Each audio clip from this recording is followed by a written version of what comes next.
Welcome to Speed Talk Live, which isn't really live, but a poorly produced podcast where we talk about NASCAR and all things racing. And occasionally we have a special guest or two, when we can get them to show up. Sit down, strap in, pull those belts tight.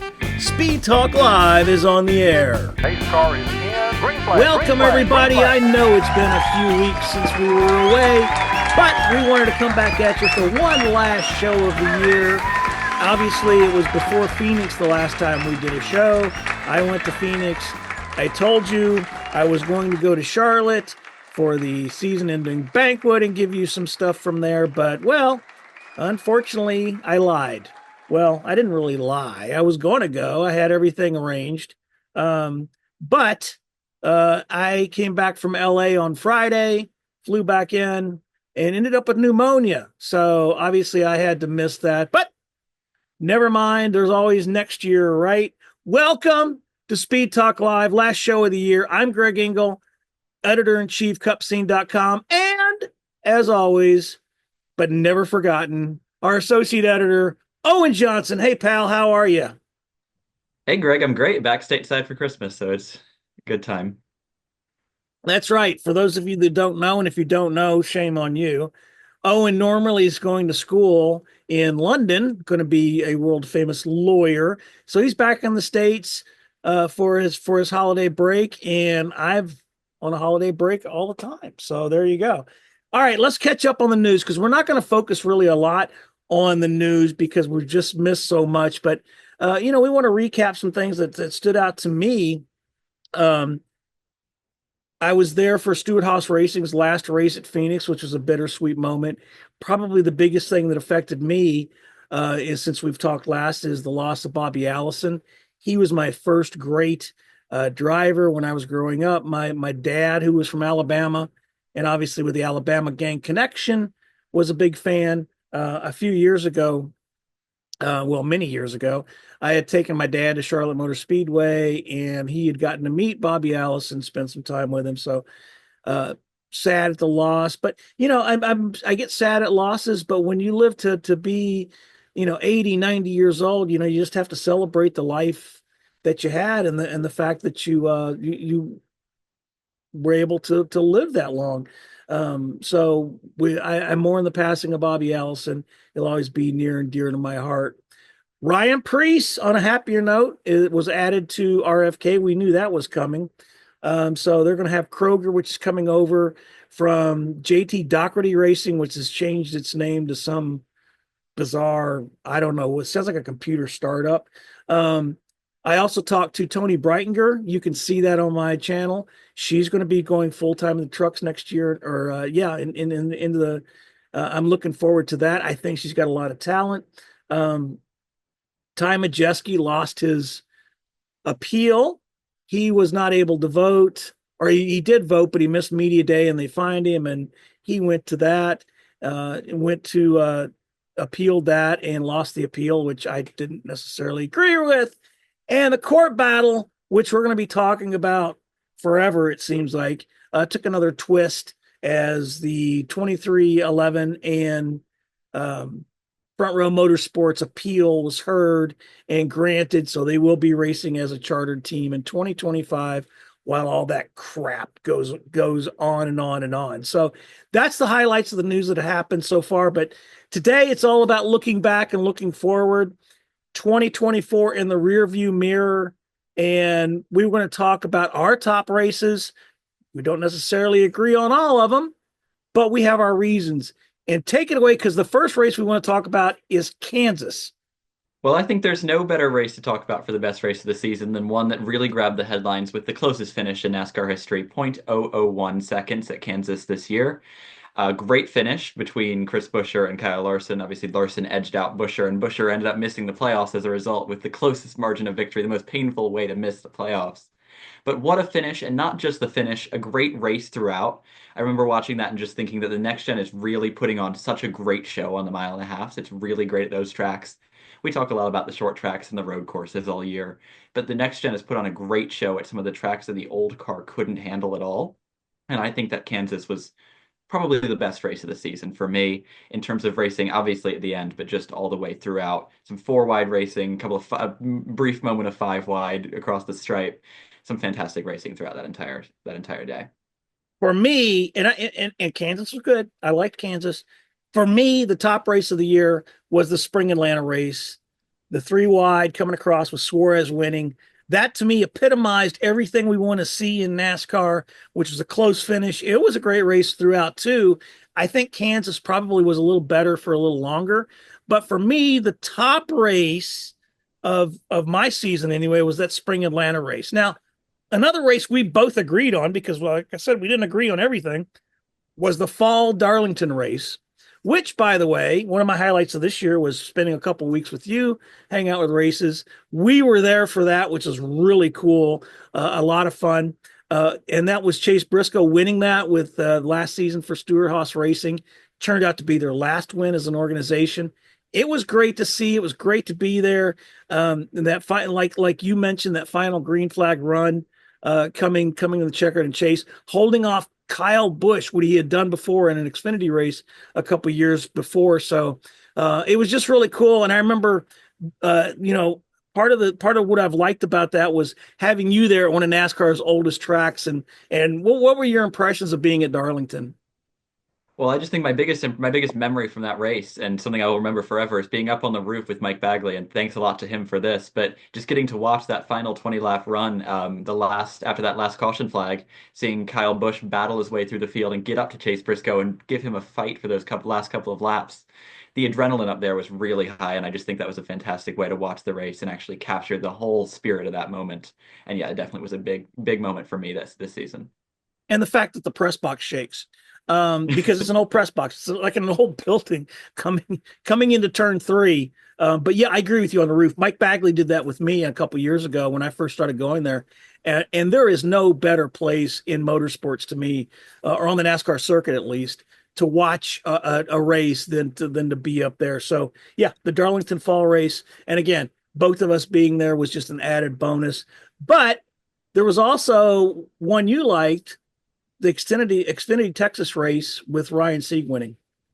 Yeah, I've got a couple of Xfinity Series races on this list because I spend a lot of my time covering that in the Truck Series, so I get to watch all of that racing. And I think the best race the Xfinity Series put on, a lot of good races this year, but the best one was at Texas, with Ryan Sieg in a huge run for him, chasing down Sam Mayer for a .002 second margin of victory, second closest in the series this year, in the entirety of NASCAR this year. Really good, compelling finish. Good storyline, obviously, for Ryan Sieg to come so close to getting that win, and then a huge win for Mayer as well. So I thought that was a great racing moment. Texas hasn't put on some of the best racing in recent years, and honestly, the rest of that race wasn't great, or it maybe would have been higher up on my list. But that finish was really good, and it really proved that even on a track like Texas, the Xfinity Series can still put on a show. Now, the other Xfinity races you liked were Xfinity at Chicago on the street course, and also the Indy race with Riley Herbst. Talk about those and why they made your list of the best races of the year. Well, I'll start with Chicago, and that was an easy one for me because I was there for that. I got to see that racing, and the biggest highlight for me of that was SVG versus Kyle Larson, especially in the opening laps. Really incredible battling. I think the Chicago street course has been such a good road course design for NASCAR. The 90-degree turns, those kind of tight turns, give heavy braking. It really works with the style of NASCAR racing. Gets the cars all bunched up together, and Larson and SVG were really taking huge advantage of that, especially in the opening laps, but really throughout the entire race. And I think they put on a really compelling battle throughout. And I was really happy to get to watch it from right inside turn one, see some of that great racing. And then Xfinity at Indianapolis. I wasn't there for that one, but it was a great race at the end to see the battle between Riley Herbst and I think it was Allmendinger at the end of that race, and Custer following just behind for an SHR 1-2. Herbst got right up to the rear bumper and moved Allmendinger right out of the way in that kind of final complex of turns. Really good racing, and in a return to the Indianapolis Oval for the first time in a couple of years, it really was a compelling spectacle and made me realize, I love having it back on this oval, and it's definitely where I want to see NASCAR in the next couple of years, especially if the Cup Series can start putting on shows like that. Xfinity ran a different package. They ran a super speedway style package. So maybe that's something Cup needs to consider in the future. With those really long straightaways, it got the cars a little bit loose in the corners and fast on the straightaways. And I think it really proved that it worked with the Xfinity package of that track. I wanted to see. I was glad to see the oval too. The road course was fun for a couple, but it was, I was glad to see the oval.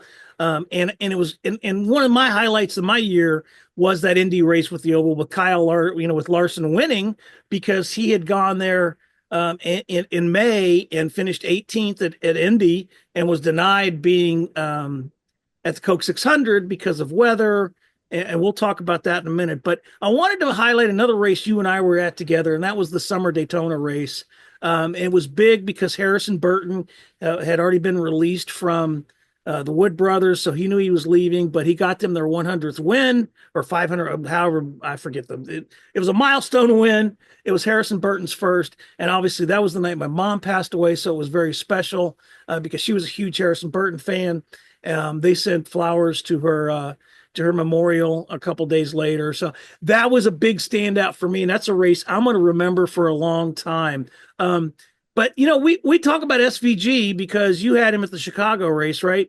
But we also both of us agree that the Chris Buescher SVG battle at Watkins Glen was also another highlight of the year, right?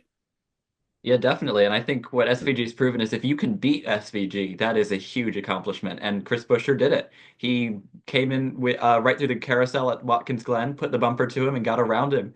And SVG was never really able to catch up, get a bit of a slide through the final corner, but couldn't even get there. So really compelling racing. I think one of Lee Diffey's best calls since he's come to the sport too, which just adds to the moment. Um, but really good road course racing again this year with SVG as usual involved. But again, someone was able to beat him, and I think that was a really good run for Chris Buescher. And look, one thing we can agree on, we may not always agree on everything. Lee Diffey has been a great addition to the sport, and I'm looking forward to him for years to come. And just a nice guy. We saw him a couple times, and he never hesitates to stop and say hi, and so it was good. So let's move to Martinsville because wait, we were together at Martinsville if I remember right, right? Yeah, that's right. That was your first trip to Martinsville, so that was a highlight for me. But the highlight for you was obviously the racing with Ryan Blaney. I think that was just me, sadly. I think we first got together at Daytona this Oh year, yeah, but it that's right. was Yeah, okay. No, no, thanks for correcting me. You're right. I missed oh, Martinsville this year. I did. Go ahead. Take it away. one of these days we'll have to get together at Martinsville. But yeah, that was a really great race. Try the hot dog for the first time. But I mean, I think my highlight for me at Martinsville was the fall race. With Blaney going for he seems to always put together great moments at Martinsville. He had a great one 2 years ago en route to the championship, but this year going for the championship four had a really great drive in the last couple of laps. Some of the most aggression, but controlled aggression I've seen from him to drive his way through the field and get that win. It was a really good drive, reminiscent of the old kind of short track racing before the next gen. The next gen kind of thus far has been a either you can't pass or you got to slam into someone and move them out of the way. Blaney was able to use the bumper, but use it well enough. It wasn't the crazy slamming that we've kind of gotten used to. So I think it was really compelling racing in the last couple of laps of that race and a really well-deserved victory from Blaney that got him into the championship four and clearly meant a lot.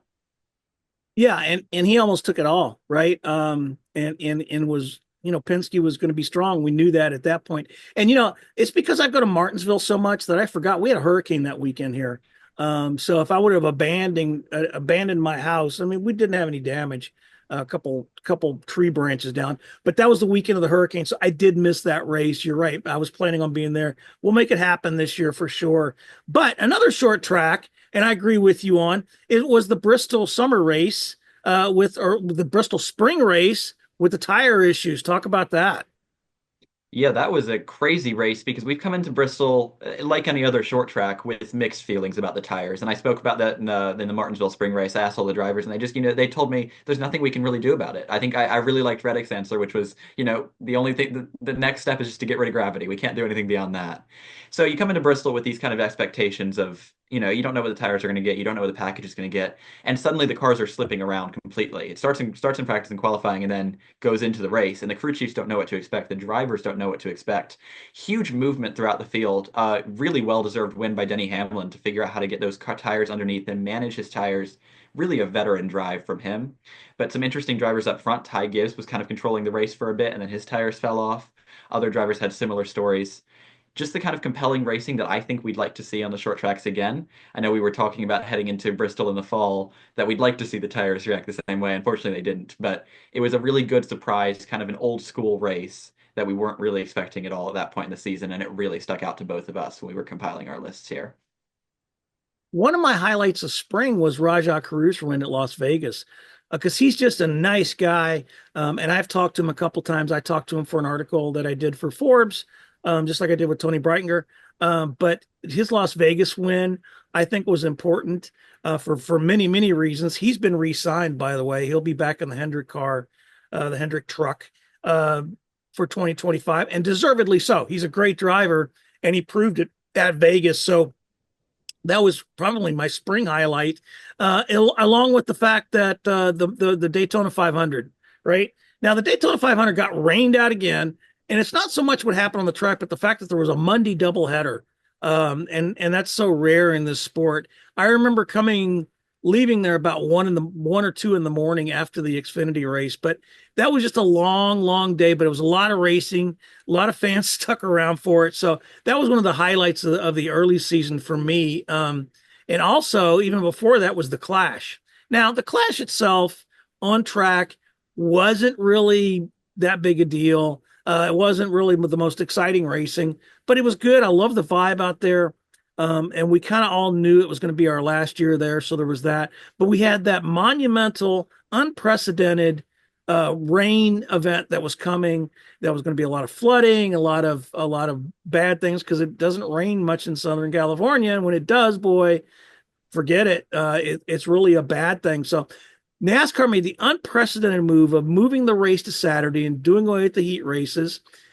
And it's unprecedented because they've never done that. They've moved races back an hour, maybe 2 hours, but never a whole day.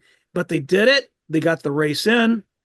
They actually got the Mexico Series race in later that night, which was more fun to watch than the actual Clash itself. Because Daniel Suarez won, and they've got these groups of fans that are rooting and flags and different. I had more fun at that Mexico Series race than anything, and actually, we were stuck in the hotel for like 5 days after that because of the rain, and they didn't want us to travel. The governor was saying don't travel, so yeah, we'll remember that. So, what do you remember about the Clash? Well, I think the rain out was obviously a big deal, but I mean, I think getting that race in with the amount of rain we had, there was no way it would have happened the next couple of days. So getting that race in on Saturday was a really good move by NASCAR. I remember all the drivers. I remember a lot of industry insiders saying, we lost a lot of fans, obviously, by nature of it, but it was a great move by NASCAR to be adaptable, something they aren't always, and getting the race in on that day, like you say. So it may not have been the biggest highlight of the on-track action nor on the TV ratings, but it was a good highlight to have that full schedule in and get every race. A couple of other highlights for me was Chase Elliott winning at Texas because NASCAR's most popular driver. If he doesn't win, oh my God, there's something going on terrible. And also Reddick's win at Homestead. I love being there for that. But seeing him, and that was a lot of great battles there at Homestead, and to see Tyler Reddick come through with the win was just amazing. Of course, none of it mattered in the end because Joey Logano came on at the end and won it all, won another title. It was a Penske. You kind of had hints that it was a Penske year. Early on in the year, you would have thought that Alex Bowman or one of the other Hendrick cars was going to be the star of the show, but despite the fact that William Byron was winning earlier in the year, you might have thought he would have been at least in the final four and gone all the way and been a contender. Turned out he wasn't. And Joey Logano was struggling at times, but he came on hot when it mattered. And he said that. He said that's how the playoffs are set up. And I harken back to when Jimmy Johnson was making all his runs, and I was around for that because they would tweak the rules for the playoffs. We called them the Jimmy Johnson. I mean, I called them the Jimmy Johnson rules because they would try to tweak it in order to give him a disadvantage. But you know what? That team was so good at figuring things out that they adapted and ended up winning. I think it's the same thing with Joey Logano. So there's talk that they're going to change up some of the elements of next year's championship. the chase, and we'll see. I think it'll be, will Joey Logano and his team be pull a Jimmy Johnson and wrap themselves around another championship flag? And can they adapt? And you do you remember a lot of the Jimmy Johnson era?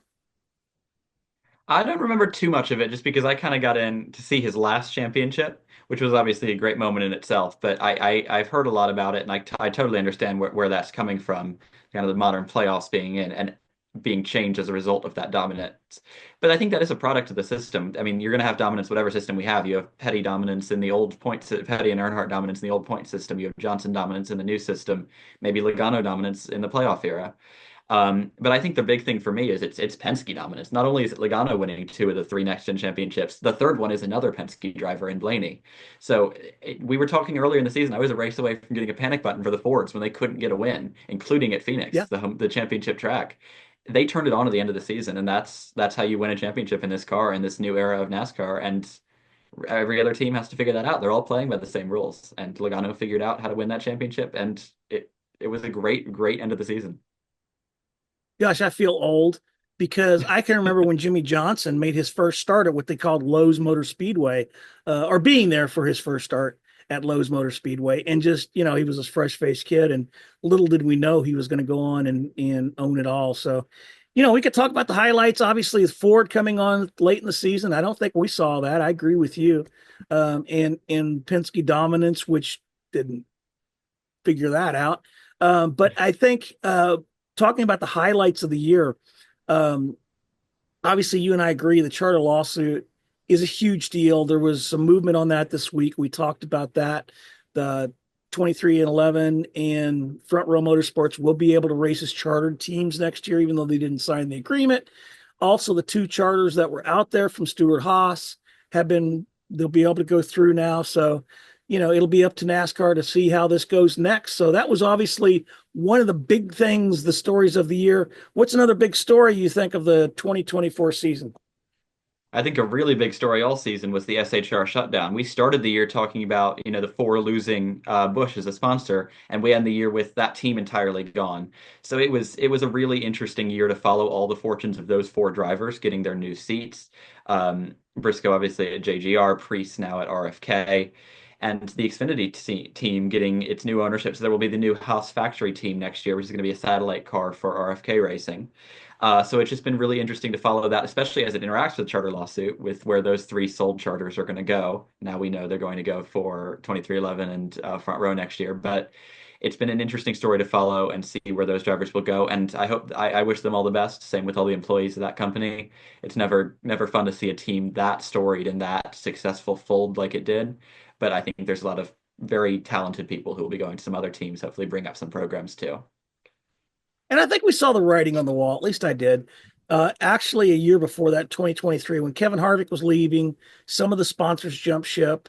Hunt Brothers Pizza, who had before times used to actually ship me pizza, give me hotel room one night. But you start to see that maybe there was some writing on the wall and some stuff going on. One of the cool things for me was when I was working with the U.S. Census Bureau in 2020, and they called me and wanted the Census Bureau called me as a media specialist and wanted a actual. They had a sponsorship. They had enough money to do a sponsorship, and I put together a sponsorship with SHR for my buddy Chase Briscoe. I just had a birthday, by the way. So put together a sponsorship for that for one race. So it was really cool. But yeah, it didn't surprise me, but it did surprise me. But it was kind of cool to be there at Phoenix for the last race. And I didn't go over and bother anybody. I just let them do their thing. But it was cool to see so far, that far away. Now we mentioned Kyle Larson earlier, and I know one of your highlights was the rain out of the double. My highlight from that was just him doing it and all the attention he brought to IndyCar and to NASCAR, even though he didn't end up actually racing both. Yeah, definitely. And I think it's great to see that he'll be doing it next year as well, like he says. I think he's got a lot of potential in both of those races. Obviously, if he can get to Charlotte, we know he can win at Charlotte. But I think he proved running up front, obviously on a different strategy, but nonetheless running up front at Indianapolis, he can lead laps in the Indy car. He can figure out that racetrack in that car. And I would love to see. I think he's got a really good chance at winning the double, which is something that I think every North American racing driver would love to do, and it would be such a great moment for NASCAR and for IndyCar, build up both together. And it's just a soggy ending, you know. We had the Mm. rain at Charlotte, and the Coke 600 was rained out, and I remember the helicopter coming in. I remember seeing now President-elect Trump, you know, walking behind the press box as I walked out of the press box. Was just it was just a bizarre, weird time, and unfortunately, you know, like you said, Larson, I can't think, kind of got robbed by Mother Nature on that one. So it'll be good. I don't see the weather playing a factor this year, but you know, we'll see, and we'll be there. Also on the schedule announcement, like you mentioned, Mexico City and Bowman Gray coming up this next season, right? You're gonna go to Mexico. Am I gonna get you to go to Mexico? You got a passport, right? I would love to go to Mexico. We got to see. We got to see about that one. I would love to, but it's just huge to see NASCAR getting out of the country, expanding internationally, and I think we have so many international drivers. If you talk about SVG, we have big international attention. Kimi Räikkönen running in NASCAR a couple of years back as well. I think the more international attention we can get, the better the more the sport can grow. So I'm really excited to see Mexico City. But we talked about the schedule released. We were at, I think it was Daytona that weekend, maybe Darlington, and I spoke to the drivers about it. And my big takeaway, and I think what I tried to what we talked about with the drivers was it's a lot of variety in the schedule. You're going to Mexico City, a road course. You're going to Chicago, street course again. That's still a relatively new track. But you're also going to Iowa, a short track. You're going to Bowman Gray now for the Clash, another short track. Rockingham is coming back, not for the Cup Series, but still, it's coming back to the schedule. There's a lot of variety, a lot of really interesting new racetracks, and I think the NASCAR schedule is really as diverse as it's ever been, going to international road courses to a tiny bull ring in northern North Carolina. It's going to be a really interesting year to see the Cup Series take on that whole range of tracks. Now, one of the highlights for you, which may not be a highlight for Austin Dillon, was his Richmond penalty and all that. If I remember right, were you at the Richmond race, or were you still overseas? I was still back in England for that one, unfortunately. But yeah, I'm not sure it was a highlight necessarily, but it was certainly a top story from the year. Austin Dillon, I mean, to be fair, absolutely a really dominant performance at Richmond. Strong run, good race for Richard Childress, who really did struggle throughout most of the year. So, you know, he was obviously wanted that win. But coming to the final restart, you know, Joey Logano got in front of him, got a couple of car lengths lead, and then at the final turn, turns 3 and 4, he runs into Logano, sends him spinning to the outside wall. Then Hamlin gets underneath him, and then he sends Hamlin spinning, and Dillon win. It was just not the kind of racing not the kind of finish we necessarily want to see. I know it's disappointing not to get that win after that kind of dominant racing, but it wasn't the racing we want to see. It NASCAR said it wasn't the racing they want to see. They kept the win, but they took away his playoff eligibility, which is huge in terms of the finishing position for the year, all the bonuses that come with that. So it was a big penalty for him. Um, but yeah, really, really interesting moment. NASCAR is always loath to take away a win or take away the consequences of a win. So it was interesting to see them have to come to that level and tell the drivers, you know, we're not going to take that kind of racing at the end of a race. And we talked about it at the time, but I think that was the right decision. And one of your highlights too, and I agree with it, is Hendrick Motorsports winning at Martinsville in their 40th year. Obviously, Martinsville is been a, you know, a source of much joy for them and much tragedy. But you know, for Hendrick to win in their 40th year anniversary, I was at the announcement of it at Daytona and the new Corvette they unveiled, and it was cool to see. So them winning. Now, speaking of winning, something that did win was like we mentioned before, the Bristol Spring Race and the tire compounds, which I think turned out to be a happy accident. But the thing is, they wanted to try it again, and they used different tire compounds. They used it at the All-Star race. They tried it at Bristol. And in my mind, and I know we disagree on this, right? In my mind, the tire compounds and the different ones really didn't make that big of a difference. Do you disagree with that? I was impressed. I think there were two things for me with tires. Obviously, we put Bristol aside. That was kind of the happy accident, like you say. But when NASCAR started really seriously working on the tires, and I've always maintained, I think the biggest problem with this car, the biggest fixable problem with this car is the tires. I think put better tires on the car and it will race how we want it to. But and that's not anything against Goodyear, to be fair. They're developing great tires, but I think we just need to work on this compound and find out what works for this completely different car. But I think there were two great things that worked well. First was the rain tires. We ran rain tires at the All-Star race and then points racing at Richmond and New Hampshire. And I think some of the racing there, 5, 6 wide at New Hampshire on rain tires was incredible. Richmond, the opening couple of laps in the rain tires, really compelling racing as the drivers all struggled for grip, tried to find out all around the track where they could make speed. That was great racing. Again, kind of an exception. Where I think the tires really came good, though, were in those last couple of races. NASCAR didn't really do it for the championship race. But for Martinsville, for Richmond, it kind of got overshadowed every time, but especially Richmond with the alternate compounds. I thought that was really compelling racing. Drivers like, I think it was Stenhouse, could drive through the field, made up something like 20 positions just by running that alternate compound, which is exactly what we want to see. Movers and shakers through the field, drivers able to use the tires to their advantage, and then get some fall off and then get passed again by people. I think the development of those tires was really compelling. And yeah, it wasn't the same. It wasn't Bristol. We never got that again. But it was definitely an improvement to me from last year. I think NASCAR's going in the right direction with that idea. Mhm. And I think if they develop it more, I think it'll be something great. And you're right. One thing we do agree on is those rain tires. That was freaking amazing to see, not only at the All-Star race because I was there, but New Hampshire and all. It was fantastic to see and great developments with those. And hopefully, I know they did some testing after Phoenix on an intermediate track for wet weather tires. So hey, we're going to see what's going to come down the road with that. All right, so we've talked tire compounds and the way the rain tires worked, which was fantastic. I hope they continue down that road. But look, there were some individual moments too. Speaking of the All Star race, Bush and Stenhouse fighting, and I remember my fat ass trying to chase Kyle Bush down pit road to that, and got there a little late. But that fight, and then the subsequent outfall from that, where Stenhouse's dad got barred from, they took his hard card and banned him from racing. And then of course, a couple days after that, I went to the Richard Childress winery, um, and actually talked to Richard Childress, and he said he was going to kick Stenhouse's ass. I remember that. Um, and he's by the end of the week, he had soothed his issues, by the Coke 600. But I just remember being at that. So we can talk about also, we kind of mentioned the train wreck that was the Coke 600, but, and Larson missing out.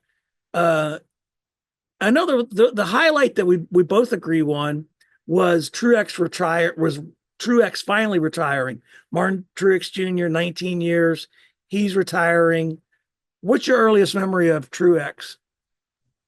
I can remember. I mean, I remember Truex kind of always being there as long as I've been invested in the sport, but I do remember his championship season really well, running with Furniture Row Racing in that '78 car, putting together a championship, and then that team folding right after. But I mean, I think Truex is what stands out to me for Truex is he's a driver that kind of always delivers, and I think that continued throughout his final season, getting two last poles in those last couple of races to kind of end his full-time career, which I think was great for him. A lot of momentum for that 19 team. And I think he's a driver that, it really seemed to me like everyone on the field is going to miss. He's kind of a soft-spoken personality, but no one has any complaints about Truex. He's kind of guy you'd always want to have around. So definitely someone I think the field will miss, and I hope he enjoys retirement. It seems like he's looking forward to it. Well, he's going to race the Daytona 500. I know that. Um, Mhm. and it will be wild and weird and happy to see him win a race after he's retired. I was hoping, I mean, the polls are great, but I was hoping to see him win. Come on. I mean, Martin Truex Jr. is a great guy. I remember when Furniture Row closed, when we used to go on media tours, they would take us to their furniture. They would take us, I mean, we would go to the shop and they do the shop tour and they show, but then they would take you to one of their stores. And you had a big meal, and it was weird but cool. But when Furniture Row, Barney Visser and them, and I just remember their last hauler, when it left for Homestead, for the final race of the season. That was a bittersweet moment. So That was another team that's now by the wayside. Speaking of Toyota, obviously Chase is good. Chase Briscoe is coming from Ford to the SHR into the Toyota at JGR, Joe Gibbs Racing, replacing Truex. And I'm excited for this kid. He's got three kids, but of his own. But see him going into the Toyota. Toyota actually had some troubles this year. They had the blown engines, if you remember. They were having trouble with that. And then Denny Hamlin's penalty when Toyota made the big mistake of unsealing an engine that wasn't supposed to be unsealed. And look, David Wilson, who is a great, fantastic guy, always a Toyota, biggest Toyota cheerleader, he decided to retire. And look, I don't get very much into conspiracy theories, but I'm halfway wondering if that was related. And that's not a dig at David Wilson, because David Wilson is the stand-up guy. But I wonder if it's, if all of that was related, or if David Wilson had, but long before that decided to retire. I don't know, but hopefully Toyota's turned their program around. They're going to be a lot better come 2025. So we'll see. Obviously, one of the weirdest things to me that happened was the midseason driver swap between Spire and Rick Ware Racing, where somebody is Haley and Corey LaJoie and swapping, and it's like mid-season. I thought that was weird. That's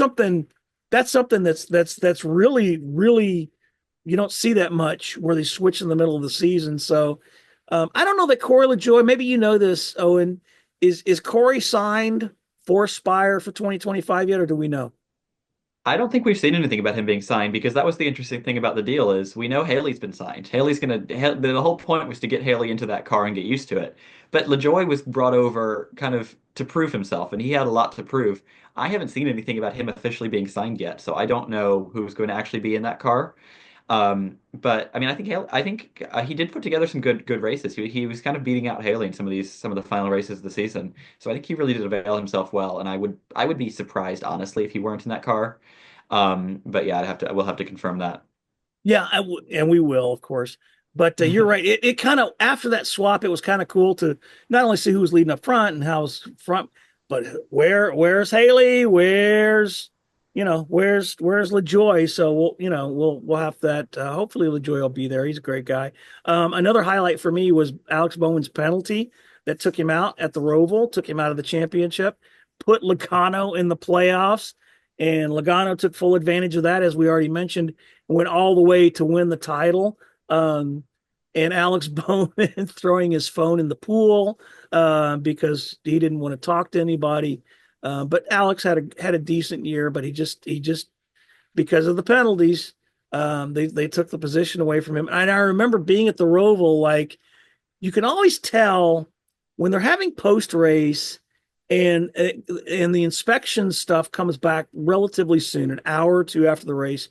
You've got your stories written, everything. You've already talked to the drivers, blah blah blah, and then it's done, and you can leave. I remember sitting in the press box, or I went down to the media center, sitting in the media center at Charlotte, and waiting and waiting and waiting. And when you get to a certain point, you kind of know something's up.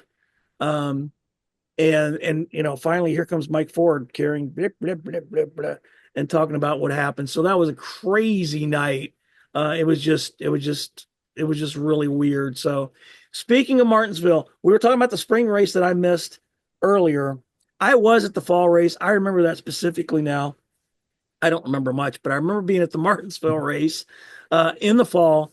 The conspiracies that went on to who's going to make, and did Bubba Wallace spin out intentionally? Did somebody else spin out intentionally? And the conspiracy theories that went around that. Of course, there was penalties and drivers lost spots. And I think it sent the message to the field that do not try to manipulate a race in order to get one of your teammates in, or put somebody else out. And that was a wild night there at Martinsville. And I only had one hot dog that weekend, by the way. I don't know how many you had when you were at the spring, but I only had one hot dog. Okay, let's look ahead to 2025 because there's some things that are going to still be going on. That's like the lawsuit, for example, that we already know about. There's also 2311 adding Riley Herbst. I wish him well. I don't know, I'm sure he's a nice guy, but I'm not a huge fan of Riley Herbst, but we'll see. 2311 is adding him as a third car. So that's where that one of those charters went to. And like we mentioned, the lawsuit got an injunction. Um, the injunction overturned, so that'll still be going on. Do I expect them to settle out of court? Nope, I don't. Now let me ask you something, future lawyer. How do you think this lawsuit, based on what you've seen so far, is going to play out? I'm asking my I lawyer. think they're just going to keep. I, I mean, I haven't read it quite as much as I have on my lawsuits for class, I have to tell you. But I stand by what we said earlier, which is I don't think either side really wants to see the entire discovery process play out. I think there's going to be a settlement outside of court, and I think the teams have proven that they're willing to go through a lot of ends to get it done. They went through a different. They didn't like the first ruling on the injunctions. They refiled, got a different judge, and got the ruling. And I think NASCAR is just going to see that at some point a settlement outside of court is going to happen. So I really don't think we're going to see the inner workings of NASCAR. I think they've proven that surviving as a private business in a sports industry that is almost entirely public, somehow public or group owned, they are willing to kind of protect that privacy. So I do think we'll see a settlement outside of court. Well, and I hope so. Let's move on. Mhm. Maybe you can integrate it into your class. Maybe you can have one of your instructors, right? You say, hey, let's talk about this sports and that. So stay tuned, ladies and gentlemen. Something else we're going to see next year. Dale Earnhardt Jr. will be back in the booth as the new media rights deal comes about. We're going to have 5 races streaming on Amazon Prime. Um, that's cool. We'll see how it goes, but the fact that the Coke 600 is going to be among those, that's going to be weird. Some are going to be exclusive practice and qualifying streaming, so no longer are you going to be able to turn on your remote and turn on your TV and watch practice and qualifying, which there will be more practice this year and some of the qualifying's done. So those are my highlights early in the season. What do you see that you're going to be keeping your eye on? Well, the biggest thing I'm gonna have to keep my eye on, and I will have to keep my eye on it watching from over in the UK, is gonna be that TV rights deal with the amount of different networks we're getting. I mean, I just looking at the networks, it's Fox, FS1, Prime, TNT, Max, NBC, and USA. So there's just a huge number of networks. Kind of a weird mix, like you say about streaming and non-streaming. Some of the practices will be streamed on Prime and during the Fox half of the season, for instance, but the races will be on Fox. Then that stretch of the middle of the season, it'll be entirely streaming, and then the rest of it will have almost no streaming at all. So I think it's an interesting mix. NASCAR obviously wants to move into the streaming world. I'd like to see them kind of go a Formula One route and just have a streaming partner so that you can always watch on terrestrial television or streaming. I think that's the best of both worlds. But I mean, we've got a kind of a weird mix for the next. I think it's a 5 or 6 year deal. We've talked about it in detail on this show previously, but that's sort of my thought. I'm curious what it's going to be like to watch it next season, see where it is all over the internet, all over the TV. Well, see, it's normal to you. For me, it's weird, but we'll see. I mean, got to give it a chance. Got to give it a chance. We all have. I have Amazon Prime. I have the apps. We'll have to see. And I agree with you on one of the things that you're going to be looking at, and that's the front row motorsport shakeup.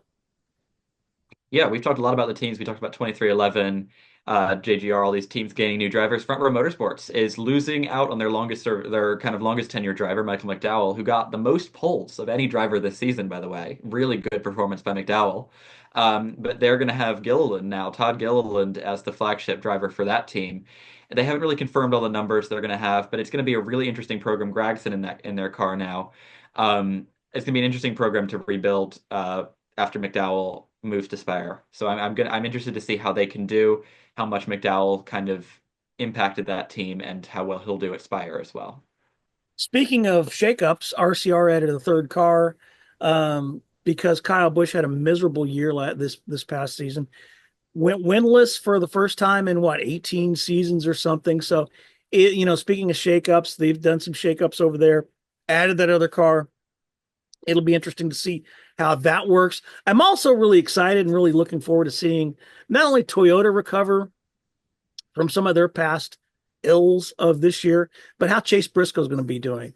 Yes, SHR was good. He won a couple races there, but I think JGR is easily and inarguably one of the most elite teams in the sport.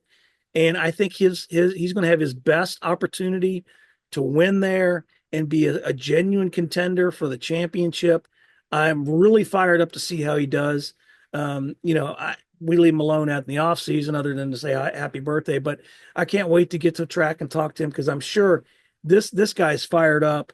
Um, and I'm looking forward to seeing that. Obviously, the biggest thing going in is will we see any changes to the playoffs? Now, I think we will. What will those be? Will it be anything dramatic? I don't think so, but what are your thoughts? Well, I think like we said, we both liked it. We were very compelled by the end of the season, but there was a lot of fans who weren't happy with the racing at the end of the season and how the champion was decided. I mean, you can point to Logano's position in the regular season standings, but like we said, you're racing for the playoffs. Every driver knows what you're racing for, and that's the system. But I do expect some changes from NASCAR. There's a lot of things fans are unhappy with: the playoff system, the win and you're in element, the final race for the championship. I would not be surprised if we see something like moving the championship race around. I think a plan that I've seen pitched was having it at different races throughout the season. I know we talk a lot about having it back at Homestead, but it might just be around the schedule for the foreseeable future. And I think that might be a good thing because Penske's proven their dominance at Phoenix. If we can move to a track that different teams are better at, put it at Martinsville for HMS, put it at some other tracks that these teams do well at, it might be bring a little bit more parity for a car that is designed to bring as much parity to the sport as possible. So I think I do expect some changes, something like that in the future. I don't expect the playoffs to go away, but I expect some changes to it. Yeah, I don't think there's going to be any big changes. I agree with you. There were fans that were complaining, but I also think they were non-Joey Logano fans. I think the Mhm. Joey Logano fans were quite happy. And Joey did Joey did answer, the haters. This is the way the championship is, and this is the rules, and by God, that's the way I'm going to do it. Now, speaking of moving the championship race around, I agree with you, and there is talk of that. Obviously, 2025 is already set in stone. We're going to be at Phoenix. I'll be at Phoenix, and the championship race will be there. Could they move it around? Yeah, I'm a big advocate for that. I really think it would be awesome to do it 2, 3, 4, 5 years out, so some of these other tracks can get a chance to get ready for it, like you do the Super Bowl, right? We move the Super Bowl around every year. The city knows it's coming. They can shine up and they can shine their boots and get ready for it. But if they know that it's coming, same with the teams, and they don't plan for it every year, yeah, why not move it around? Where would you like to see it? I mean, if it's not Homestead, which I do think is great, I mean, I would love to see Kansas. It's probably not the best weather for it in Kansas, but I mean, just going back to, I think that was the best race of the season. I would love to see those cars at Kansas with all of that on the line. I think that would be some really good racing. Atlanta. It'd be fun to see it at Yeah, Atlanta. on a super I speedway for the championship, that would be oh pretty my crazy. God, could you imagine? Open this. Now, there was years ago when I advocated for opening the season at Daytona and finishing the season at Daytona. Let's try it once. Okay. Come on. Come on. Let's just try it one time. Let's try opening with the Daytona 500 and ending with the Daytona 400 championship race. I think it'd be odd, but I'd like world peace too, but that's not going to happen. So, all right. You are going to be in school. Tell me about that. You're going to be, this is going to be what, your second year? Second year, halfway done now. Oh, God. I can't, these kids, they grow up so fast. We never know.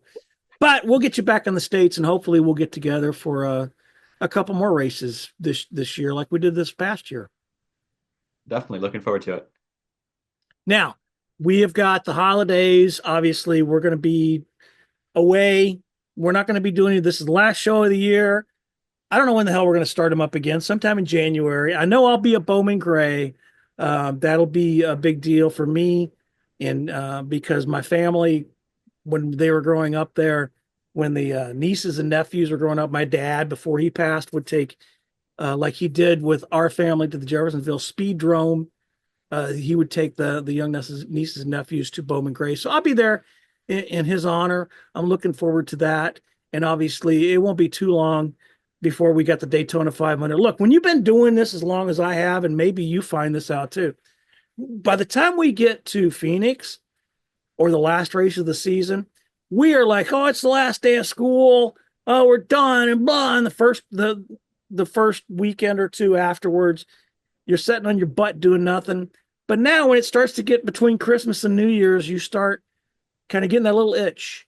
I want to get to a track. I want to smell the rubber. I want to smell the gas. So hopefully we've enjoyed our holiday, and we will take some time to sleep in late. You don't sleep in late, do you? Or you stay up all night? You're one of them young kids, right? Yeah, I've got a lot of reading to do, so I'm up nice and late when it's in term time. Well, there you go. See, so Owen will be busy studying away. I will be sitting on my fat butt doing nothing. But I hope everybody has a great holiday season. I hope that the earth does not fall off its axis, that you're around family and friends, and we will see you soon. Cupscene.com, by the way, cupscene.com. We'll keep that updated. We're rolling through there. Keep up on my work on Forbes, which is linked on cupscene.com. We will keep you updated. Stay safe, everybody. Stay warm unless you're in Florida. Have a great rest of the off season. We will talk again soon. When that'll be, I don't know. Keep an eye out. Like, subscribe. We appreciate the support. We're ready to do it all over again next year. Take care, everybody. Thanks for listening to Speed Talk Live. For questions or just to tell us how bad our production is or to leave other feedback, leave us a comment below. For all the latest NASCAR news, visit www.cupscene.com. Until next time, peace out and let's go racing.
All right, there's the checkered flag.